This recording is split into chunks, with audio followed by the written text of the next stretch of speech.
Hello, everyone. It's Granny, and this is part two of Where is Sebastian?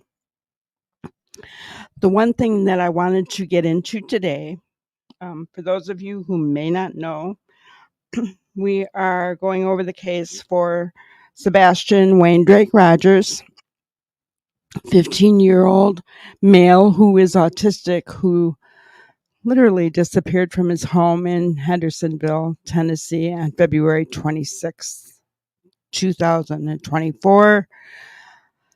Um, just vanished without any trace.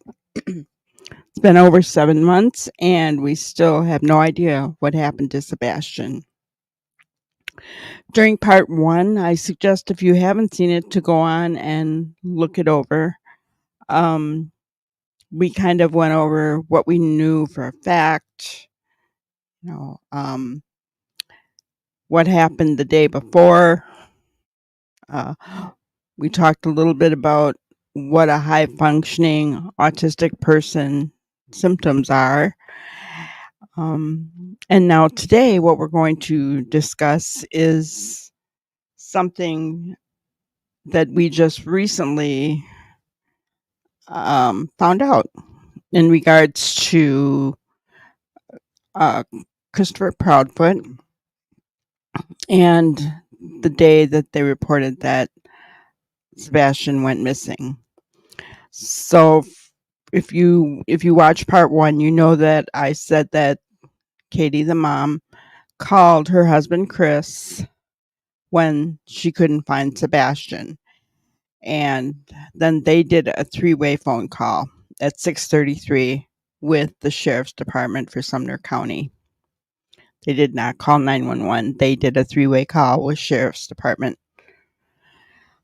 And so uh, as from what we know, Chris was working in Memphis, Tennessee as a crane operator at the St. Jude's Project. And he was to start work, I believe, at 6:30. He said he was on the job site at 6 o'clock, is what he told us. We have one of the creators that's been on the ground. He's been on the ground. His YouTube name is Silver's on the Scene. And he's done a lot of searching already, and he's done a lot of searching in Mississippi. But we're going to watch one of his videos today because he shares some new information. He actually talked to one of Chris's coworkers about the day that Sebastian went missing. If you have not subscribed to Silver's on the Screen, um, you know, I would say go and do it. He's got some really, really good information.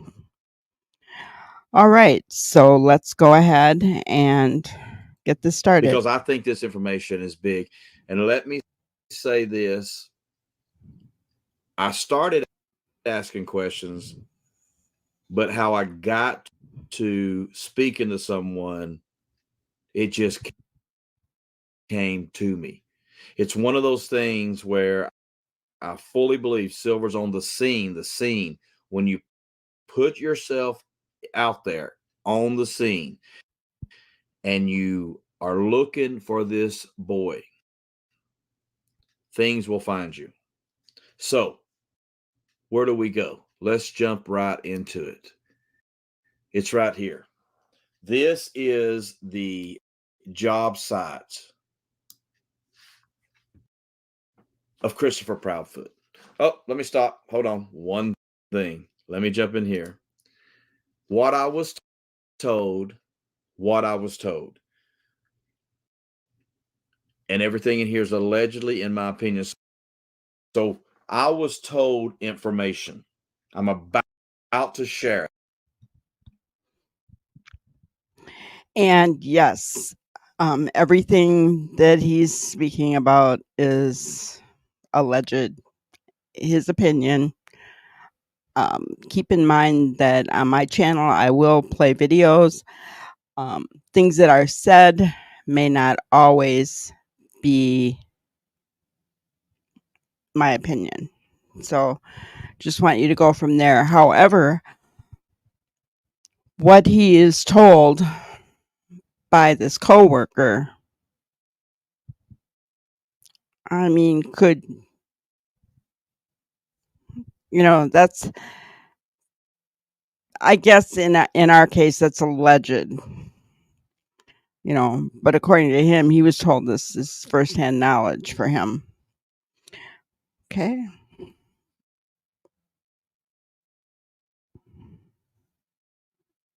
Sorry, guys. I think it's big. I think it's huge. I was told information by a co-worker of Christopher Proudfoot's. So I'm taking that information, I'm sharing it. I'm not going to share any names. Okay. There's a couple of details. I'm not going to get too specific. I'll get specific enough you'll understand. But just to make sure, there's no blowback back to the person I spoke to. But here's the big thing. I'm going to take what I was told and then I'm going to put my spin on it, right? Someone says this and I'm going to tell you what I think about that. And that's allegedly, in my opinion. And I may repeat that throughout the video, but also taking what I was told is allegedly in their opinion. However, they interacted directly with him as they worked with him. So just want to throw that up there. So that's where we're at. And back to we will not forget you, Sebastian. That's a promise.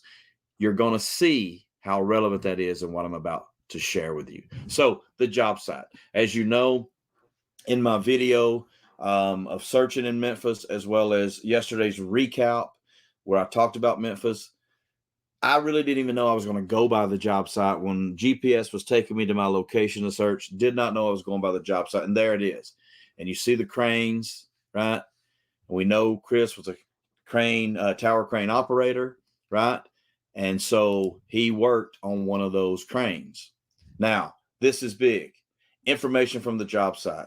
Chris Proudfoot job site. Did you know? Because let me tell you something, ladies and gentlemen. I put the did you know in there because I don't think I knew any of these things. I knew things related to them, but you're about to see what I was told. I did not know this. And after being told these, I got very emotional, and I'll explain that when I cover everything I was told. But did you know? So as you listen to these things, did you know these things? Because I don't think these things are out there. And it's going to lead us right to, we won't forget you. The people that are out looking and searching for Sebastian, who are trying to bring him home and find him. But Okay, so the things that he is going to be talking about, to my knowledge, were not out there. I have followed Sebastian's case pretty extensively, and this information was not out there. did others forget you? Did others forget you on the same day you went missing? Allegedly, in my opinion, yes, they did. So let's dive into it, right? Let's dive into it. Let's not waste any time. I watch YouTube videos and I go, why are you wasting so much time? Let's dive into it. And we're going to do it like this, okay? So what I'm going to do is I'm going to throw this up here. And that is right here. And then I'm going to throw this up there right here. Okay, so here's what we know. We're going to do this like this because I want to reveal these things to you as we go through. I'm going to keep Sebastian over here so we can see him. What did I learn? What did I learn? So here's how this came about. So I really like what he has up on the screen here about keeping the awareness alive, find them, and get justice. And, I have to honestly say that is my heart. That would be a reason for my channel because I have a heart towards Sebastian like you wouldn't believe. I had a heart toward Gabby Petito, um, Elijah View, Summer Wells, Madeline Soto. I mean, it goes on, right? But that's what we want to do. We need to keep the awareness alive. We need to share. We need to do whatever we can do. We need to send tips in if we know something to help find them and to get justice. A visit to RV to make sure an RV place in Memphis that I'd never been to see if Chris had stayed there, because based on where I was looking, it would make sense for Chris to stay there. It's the closest RV to the job site. While I was there, I learned a lot. Let's jump into it. I was able to speak to someone who worked with Chris, because Chris is not working there now. One of the questions somebody asked, I was talking to more than one person. Where's Chris now? I don't care where Chris is. I'm not worried about where Chris is now until we find Sebastian. And when we do, then we'll focus on that. That's your get justice part, right? Get justice. Let's find him. Let's keep the awareness alive and find him. So, what did I learn? Here we go. Diving in. Big. RV not at job site. So, by coming by the job site for the first time and seeing it, my thoughts are you could not put, not just Chris, but anybody that worked there could not park their RV on that job site and just wake up and come right out and work. There's really not room for it. So talking to the person, I said, hey, could he have put his RV here? Oh, no, absolutely not. No one can. Okay, so there were a lot of comments. Oh, Chris was at the job site, his RV. It was not. Not only was it not at the job site, Chris's RV was not at the Memphis park that I was speaking to.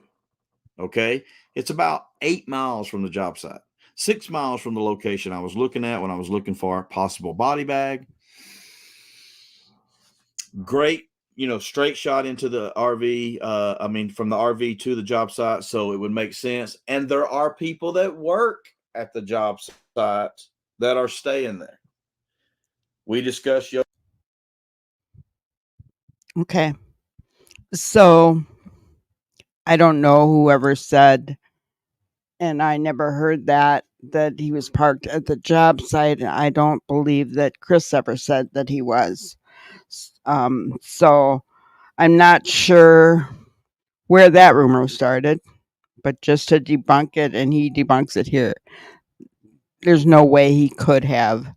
And if you know anything, if you're a trucker, construction worker, anything about that, it's a realm. It has its own realm. You can't park on job sites. They don't let you. There's usually no room, and there's liability, huge liability. So he would have had his RV in one of the um, RV parks around there somewhere. They talk about Yogi. Um, I'm not sure. Yogi and Easy Days and all these other ones, but this one, he was not there. Furthermore, the one thing I didn't discover, one thing I did not learn is where he was the night Sebastian went missing. The thoughts were this, because I asked the question, the thoughts were more than likely Yogi. Okay, but we're not 100% sure on that. Okay, what's next? Shady. Shady, not to trust. The words I was told were this. I believe he's a shady person and would not trust anything he says or does. Will not trust anything he says or does. That's really not revelation, because we've all heard him in his interviews where we see him, or where he calls into channels or podcasts, or ever how he's talking. You know, this is allegedly in my opinion, but at the same time, I don't know Chris Proudfoot. I've never met him. I've never spoken to him. All I have to go on are his own words and behaviors. And I've said this before. Go back, find some videos.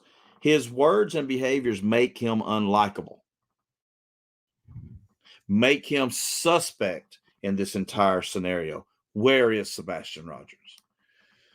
Here it is. Okay, so this one, shady, not to trust, that's all alleged. It's his opinion, and it's the opinion of Chris's coworkers, which I find that interesting. But as far as what Silvers is saying here, in some of the videos, Chris has been known to say one thing at the beginning of a video and then say something totally different later on in the video related to that same topic. It happened at least once that I'm aware of, and we'll point that out when we come across it in future videos. We'll just point out red flags that stand out to us. And, this basically why I'm playing this is to get the information about where Chris Proudfoot was the day that Sebastian was reported missing.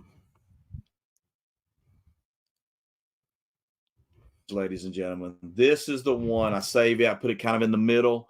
Relieved at 11 a.m.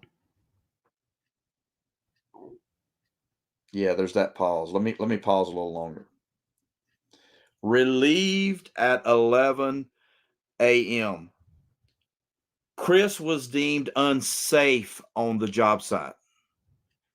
Yeah, you heard me right. Unsafe. Safety risk for himself and others. That is a big job he does. If you don't understand tower crane operator, let's just throw this picture right here back up. You see how tall these things are? You see that these buildings are made with iron. These are iron beams, steel beams that are lifted up by these cranes that Chris operates. So what I'm saying is, if you got to be clear-headed, you got to be sharp and focused.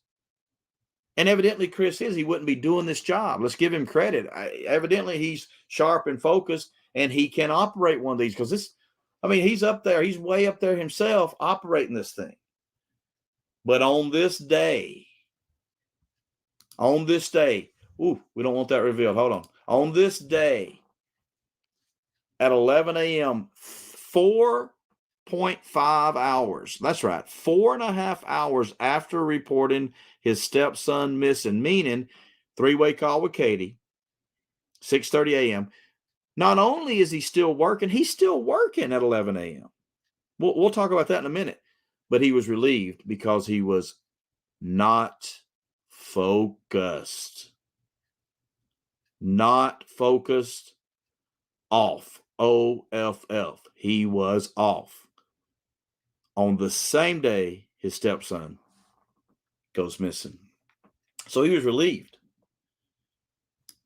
Chris wants to tell you, everyone listen, myself and anyone who will listen, that the reason he didn't get home till 1:30 or 2, leaving the job site at 11, I don't know if he specifically said 11, but he probably did, was because no one was there to relieve him.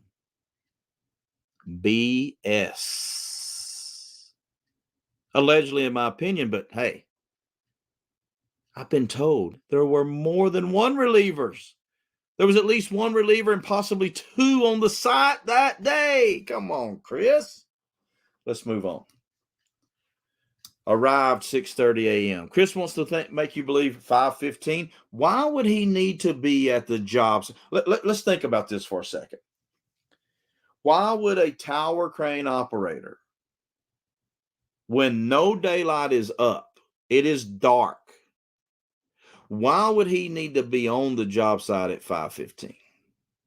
I think you've seen some other creators go out there and see that others may show up, inside workers, drywall workers, many different types of construction people at 5:15. What I was told is there would be no reason to be there before 6:30 a.m. And then you're going to start in your crane around 7.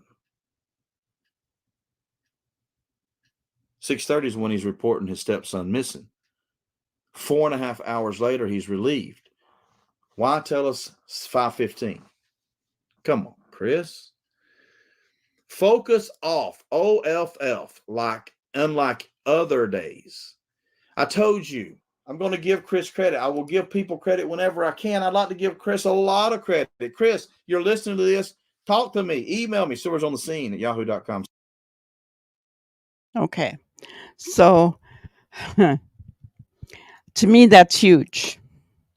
And first of all, I do agree with Silvers that being a crane operator, that is a dangerous job, and the person that does that needs to be sharp. They need to be on. They need to be focused, at all times, every second of every minute, so that nothing bad happens.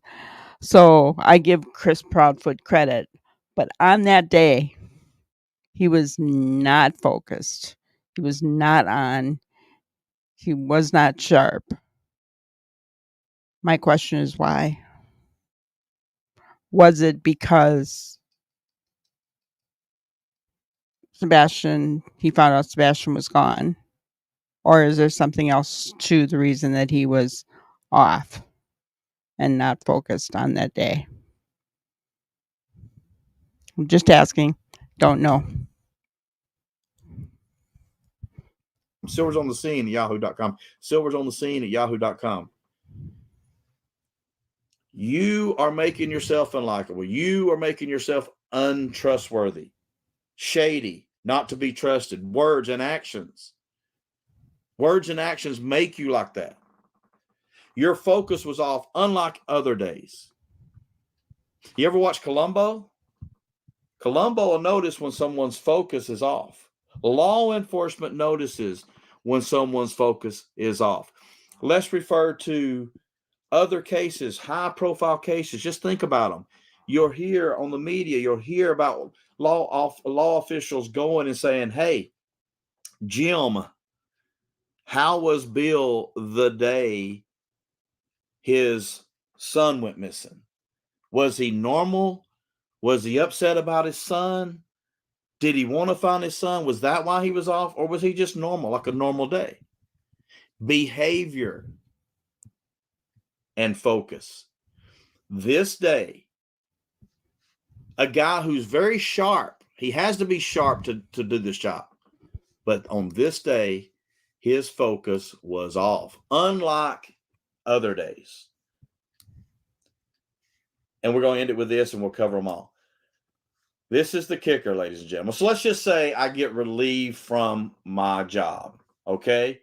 My whoever it is that comes over and says, hey, man, we're going to have to pull you off. You're just not focused.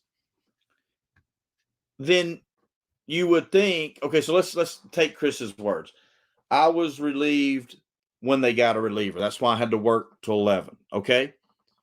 So you would think he's reported Sebastian missing. He gets off the phone at 6:30, turns to his supervisor if he's on the site there or on his way to site. When he gets to work, hey, man, my stepson's missing. I need to get out of here as soon as I can.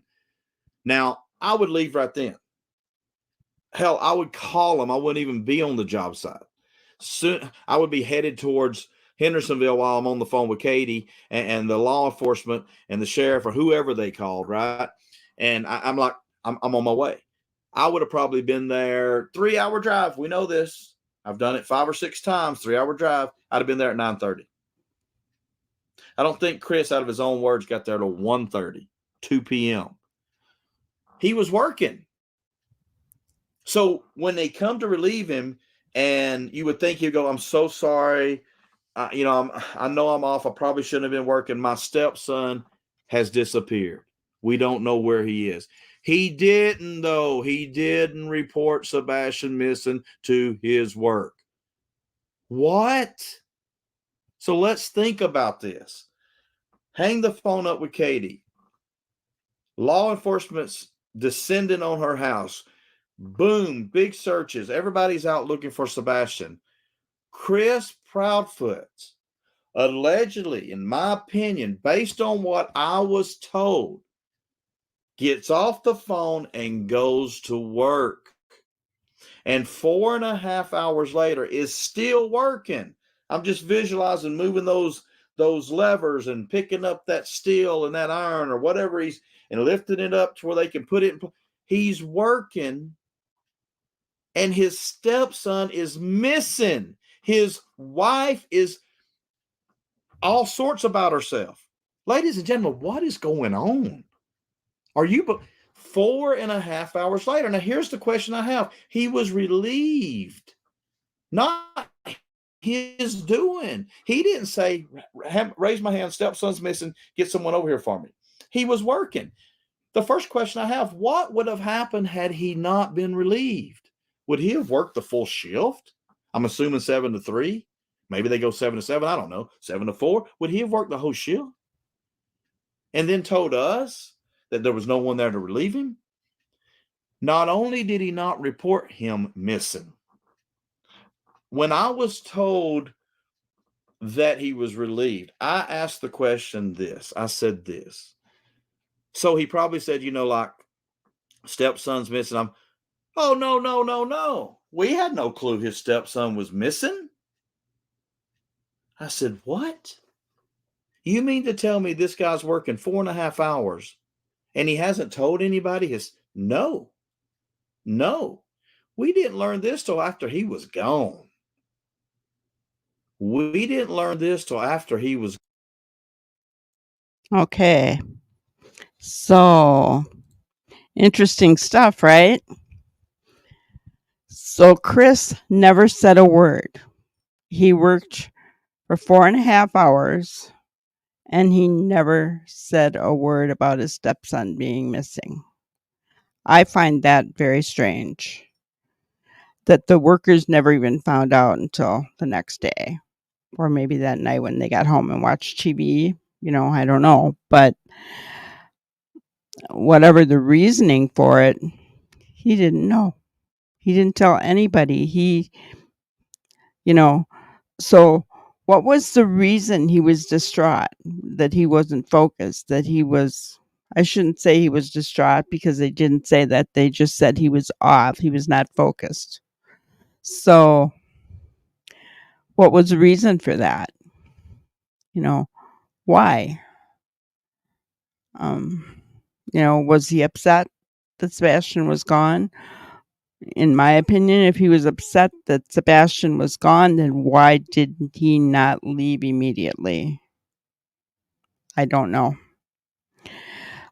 But that answers where Chris was on the day that Sebastian went missing. And not only did he have that call with Katie and the sheriff's department for Sumners County, but he also called and left Seth a voicemail. Katie did not call Seth, Sebastian's dad.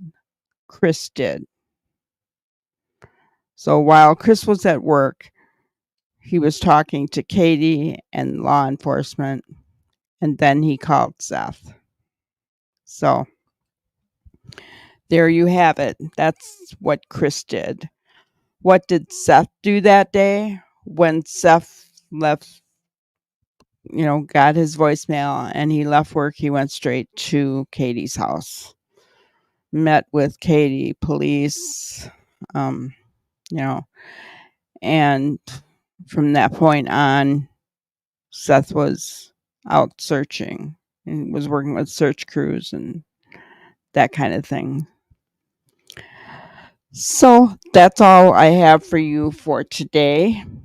Um, we're going to have part 3 probably tomorrow. Have a great day, guys. Thank you for watching another episode of Granny's Crime Busters. We really appreciate each and every one of you. Don't forget to subscribe and like and even share the content. You can follow us on any of our other social media platforms at YouTube, Twitter, Instagram, Facebook, and TikTok. We really appreciate you guys, and you can also email us at granny'scrimebusters@gmail.com. Thank you so much, and we will see you on the next